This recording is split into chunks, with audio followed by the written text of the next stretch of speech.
Greetings and salutations, comrades. Hope this finds you well. Quick shout out to the two Uber comrades supporting this channel, my content on Patreon, my partner. Thank you, Rosa. And Independent Left News. Independent Left News is a great resource. Definitely check them out.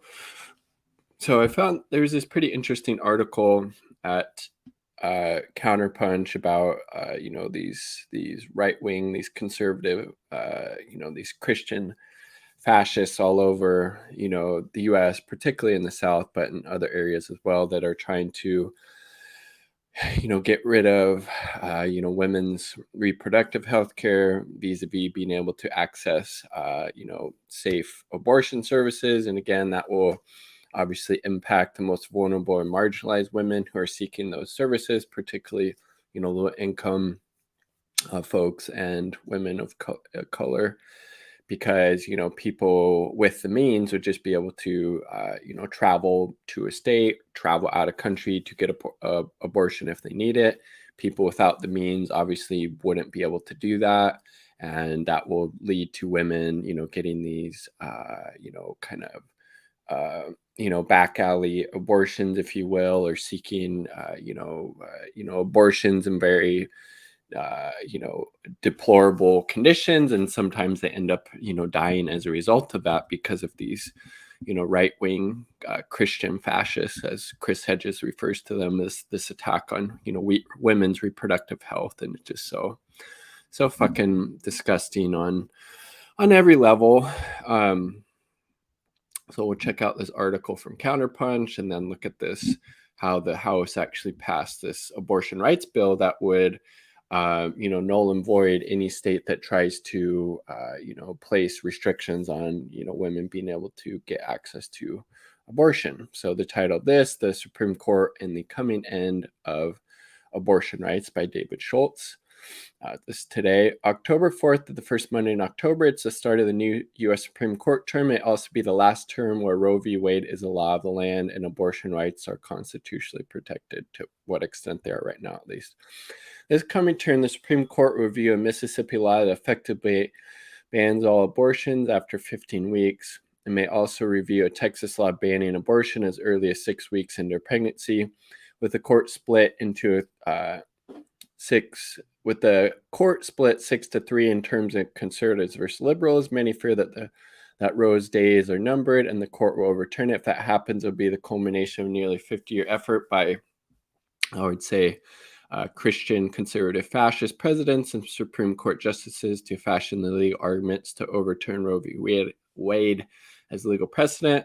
Also like to point out, these Christian fascists, these right-wing conservative, lunatics are all concerned, about, protecting the sanctity of life, and these unborn babies, these fetuses are so important. Then, once they're born, once they're, out of the womb, fuck you, pull yourselves up by the bootstraps. You don't need food. You don't need housing. You don't need healthcare, because it's never really about, caring about fetuses of the unborn baby. It's just about controlling, women's bodies. Just fucking disgusting on every level, right? Roe v. Wade is the famous U.S. Supreme Court decision declaring that women have a constitutional right to terminate their pregnancies, as they fucking should. They should have bodily autonomy, as we all should, with our bodies in whatever way we choose, right? The 1991 Planned Parenthood versus Casey decision modified Roe, but a majority of justices in the latter, including Sandra Day O'Connor, Anthony Kennedy, and David Souter, ruled that under most circumstances, women still had a right to an abortion under it's legal precedent. All things being equal, it should be followed. Yet over the last 50 years since Roe was decided, presidents such as Reagan, H.W. Bush, George Bush, and Trump appointed Supreme Court justices with the aim, in part, to overturn Roe and abortion rights. Moreover, the Rehnquist and Robert courts have crafted legal argument for rejecting Roe as precedent. How has this happened? First, why do lawyers use precedent and why are judges supposed to follow it? There are many reasons why the law encourages judges and courts to decide factually similar cases the same. One justification is efficiency. That makes sense, right? Judges should not approach each issue or set of facts uniquely. If there's a previous decision that is similar, use it as a guide. Another justification is fairness. Our notion of fairness suggests if two things are identical or similar, they should be treated the same. Third justification is appeal to uniformity and consistency. We do not want one court or judge deciding cases one way versus another deciding differently. Following precedent also promotes predictability and stability in the law. Finally, following the precedent respects reliance and interest. People acquiring a vested interest in law and conform their behavior to. Unexpectedly changing the laws make it harder for people to plan. One reason the court gave in Casey for upholding Roe is that women had a reliance interest in or plan their lives with the belief they could end unwanted pregnancies. In examining precedent, the Supreme Court had said that precedents based on statutory grounds deserve more judicial deference than those based on constitutional grounds. Why? If Congress If Congress disagrees with the court's statutory reason, it merely needs to pass a law to overturn the decision. Effectively, the court has said that constitutional decisions such as Roe deserve less precedential respect because it's so hard to overturn them. Interesting. How often the Supreme Court overturned its own precedents? Based on my research from 1789 to 2020, Supreme Court has issued 26,544 judgments and opinions with oral arguments, has only overturned its constitutional precedents 145 times. This is barely 0.5% of all decisions. Let's see. Reading that. Will Roe be overturned this term? We do not know. Sometimes the court surprises and it opts not to reverse. Everyone thought Roe would be reversed in Casey, but it was not.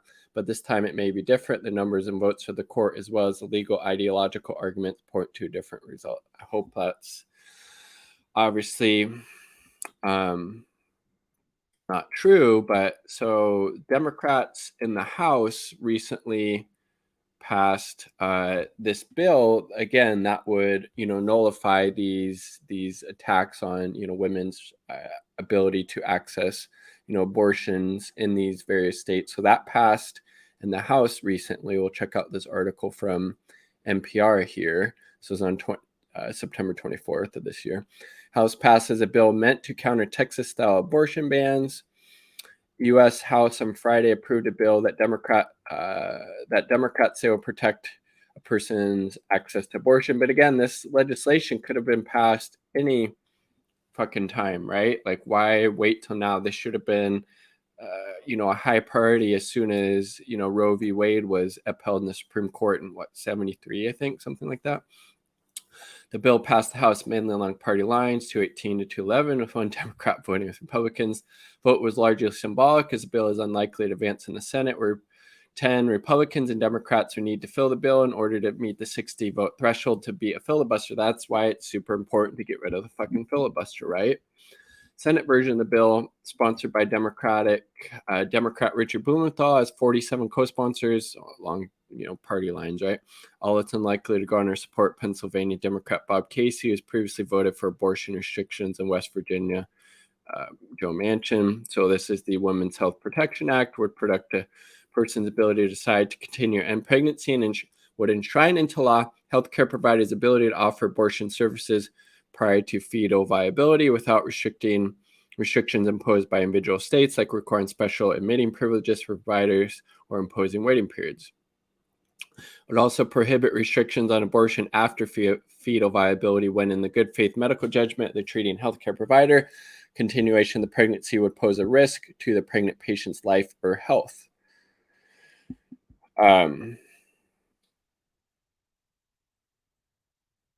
So that passed. That's obviously a good thing, but again, it's not going to go anywhere in the Senate because of the filibuster. And we have, a number of, people who are either not ready to commit to getting rid of the filibuster or outright, against it, such as, Joe Biden. He seems like he kind of waffles back and forth on whether he would be in support of that.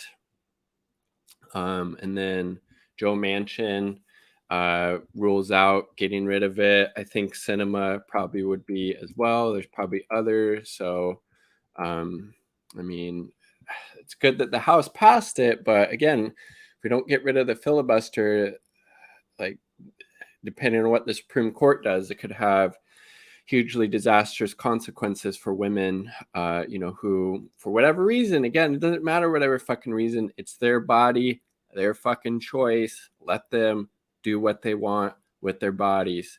Somebody wants to get an abortion, let them do it. It should be free and safe at the point of service anywhere in the fucking country.